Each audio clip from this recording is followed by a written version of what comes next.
नमस्कार। आज के वीडियो का टॉपिक है how to find a good teacher. अब ये सबकी अपनी अलग अलग परिभाषा हो सकती है, लेकिन मैं अच्छे टीचर का पता कैसे लगाता हूँ, इस वीडियो में आज मैं आपके साथ शेयर करूँगा। पहला है एकेडमिक करियर और एक्सपीरियंस। ये हमें टीचर का बायोडाटा देख के पता लग जाता है कि कहाँ से स्कूलिंग हुई है और कितना टीचर को एक्सपीरियंस है। ये एक बेस प्रोवाइड करता है कि हम उस टीचर को कंसीडर करें अपने ऑर्गेनाइजेशन के लिए, क्योंकि अगर आपने अच्छा टीचर छांट लिया तो आपका 2/3 काम हो जाता है। दूसरा क्राइटेरिया है अच्छे टीचर का सब्जेक्ट नॉलेज। अगर टीचर को अपने सब्जेक्ट का नॉलेज है तो उसकी क्लास में कभी भी इनडिसिप्लिन नहीं हो सकता है। शरारती बच्चे भी चुपचाप सुनते हैं ऐसे टीचर को जिसका बर्तन भरा हुआ है, जिसकी नॉलेज खत्म ही नहीं होती है, टॉपिक पर बोलता चला जाता है, उसकी प्रेजेंस में ही बच्चे डिसिप्लिन रहते हैं। तो सब्जेक्ट नॉलेज बहुत इंपॉर्टेंट है। तीसरी चीज है कम्युनिकेशन स्किल। कम्युनिकेशन स्किल से मेरा मतलब ये नहीं कि इंग्लिश अच्छी होनी चाहिए टीचर की। कम्युनिकेशन स्किल का मतलब साइन लैंग्वेज भी हो सकती है, यानी जो बात आपको आती है क्या आप वो चीज दूसरे को सिखा सकते हैं और कितनी आसानी से सिखा सकते हैं। जो अच्छे टीचर हैं, जैसे बायजूस के फाउंडर हैं या खान एकेडमी के सलमान खान हैं या कॉरपोरेट में विवेक बिंद्रा है, आप देखिए ये बहुत अच्छे कम्युनिकेटर हैं, लेकिन ये इंग्लिश स्पीकर अच्छे हैं या थे जब ये पॉपुलर हुए, तो ऐसा नहीं है। विवेक बिंद्रा जब तक इंग्लिश में बोलते थे उनको कोई बहुत ज़्यादा उनकी लोकप्रियता नहीं थी, लेकिन आज उन्होंने गिनीज रिकॉर्ड बनाए हैं जब वो अपनी लैंग्वेज में पेश करने लगे चीज़ें। तो कम्युनिकेशन का मतलब ये होता है, उसमें टीचर किसी भी चीज़ का, ड्रामा का सहारा ले सकता है, गाने का सहारा ले सकता है, स्टोरी का सहारा ले सकता है, लेकिन बात को पहुंचाने की कला का नाम है कम्युनिकेशन स्किल। इंग्लिश इसका एक हिस्सा हो सकता है, वो तो अच्छी बात है। चौथा है लैंग्वेज।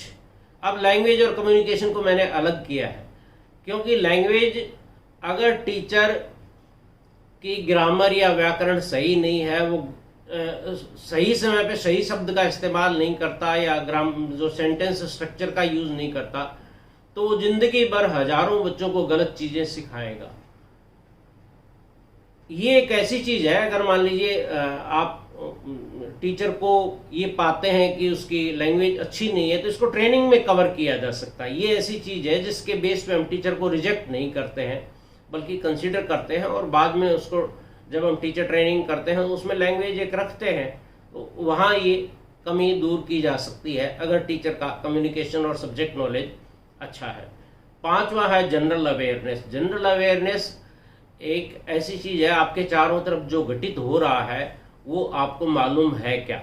ये HTET या CTET या और भी जो स्टेट टीचर एलिजिबिलिटी टेस्ट होते हैं, उनके अंदर जनरल नॉलेज का पेपर होता है, तो ये थोड़ा सा आइडिया आपको लगाना चाहिए कि कहीं ऐसा तो नहीं है टीचर बिल्कुल ही अपना सब्जेक्ट तो आता है लेकिन उसे जनरल नॉलेज बिल्कुल भी नहीं है, क्योंकि टीचर का काम है वो ब्रेन्स को कल्टीवेट करता है और जो फ्यूचर में काम आने वाले हैं। इसलिए क्या घटित हो रहा है ये जानकारी टीचर को होनी चाहिए। इसका हम इंटरव्यू में पता करते हैं। इसके बाद छठा है रीडिंग। अगर टीचर की रीडिंग हैबिट है तो एक बढ़िया टीचर साबित होने वाला है। रीडिंग का मतलब ये है कि जैसे बहती नदी है, ताज़ा पानी, उसका पानी सड़ेगा नहीं कभी। रीडिंग जो पढ़ता है किताबें, अब पता कैसे चले, कई इंप्रेस करने के लिए कह देते हैं कि मैंने वो बुक पढ़ी है पिछले 6 महीने में, तो आप थोड़े से और डिटेल में जाएंगे, कौन सा कैरेक्टर आपको अच्छा लगा, इसमें सबसे अच्छी चीज़ क्या लगी, सबसे खराब चीज़ क्या लगी इस किताब में, लैंग्वेज कैसी है। अगर आपने नहीं पढ़ी है तो भी आप ऐसे सवाल पूछ सकते हैं, आपको पता लग जाएगा कि किताब पढ़ी है क्या। और सातवां और आखिरी पॉइंट जो टीचर के अंदर बहुत ही जरूरी है वो है कंपैशन। कंपैशन एक ऐसी चीज है, जैसे मैं ट्रेनिंग करता हूं तो मैंने हमेशा एक जो फीडबैक फॉर्म के अंदर एक क्वेश्चन होता है कि आपका फेवरेट टीचर कौन था और क्यों? ये मैंने हजारों लोगों से ये सवाल पूछा और इसके जवाब में एक ही चीज निकल के आई है, वो ना सब्जेक्ट नॉलेज आया है ना कम्युनिकेशन स्किल आया है। जो टीचर कंपैशनेट है, यानी बच्चे को समझते हैं, उसकी गलतियों को माफ करते हैं, गुस्सा नहीं करते, उसकी बार बार बताने को तैयार हो जाता है, यानी बच्चे की जो मनस्थिति है उस पर टीचर आ जाए और उसको समझ के व्यवहार करे, ऐसे टीचर बच्चों को बहुत बहुत पसंद आते हैं। जितनी भी ऑटोबायोग्राफीज मैंने पढ़ी हैं बड़े लोगों की, उसमें ये चीज निकल के आती है कि वो उन्हीं टीचरों, जो टीचर प्यार करते हैं बच्चों से, उनको बहुत पसंद किया जाता है और इसके आगे आपके सारे दूसरे गुण हैं वो सेकेंडरी हैं। तो ये 7 चीजें थी जो मैं जरूर देखता हूं। हाँ, आखिर में एक बात जोड़ना चाहूंगा, इन 7 पॉइंट्स में मैंने अपीयरेंस को कहीं भी नहीं रखा है। अपीयरेंस को मैं कोई मार्क्स नहीं देता। दुनिया दिमाग से चलती है, शक्ल से नहीं चलती। अगर शक्ल से चलती तो फिल्म स्टार और मॉडल दुनिया को चला रहे होते।